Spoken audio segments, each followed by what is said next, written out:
પણ આપણે ઘણી વખત એવું સાંભળ્યું છે કે કોઈ વ્યક્તિ પર એફઆઈઆર થઈ જાય એટલે તે વ્યક્તિ સરકારી નોકરી મેળવવા માટે ગેરલાયક ઠરી જાય છે, એટલે કે તે સરકારી નોકરી મેળવી શકતો નથી.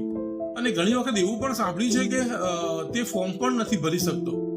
તો આ મિત્રો એક અર્ધ સત્ય છે અને આ જાણવું બહુ જરૂરી છે, કારણ કે ઘણા આપણા યુવાનો સરકારી નોકરી મેળવવા માટે રાત દિવસ મહેનત કરતા હોય છે.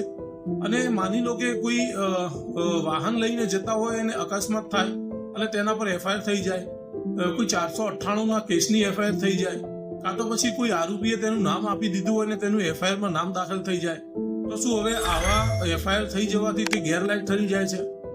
તો આ જે વાત છે ને મિત્રો, એનાથી આપણા યુવાનો ડિમોરલાઇઝ થતા હોય છે અને પરીક્ષાલક્ષી તૈયારીઓ પણ બંધ કરી દેતા હોય છે, તેમ સમજીને કે તેના પર હવે એફઆઈઆર થઈ ગઈ છે, હવે તેને નોકરી નહીં મળી શકે.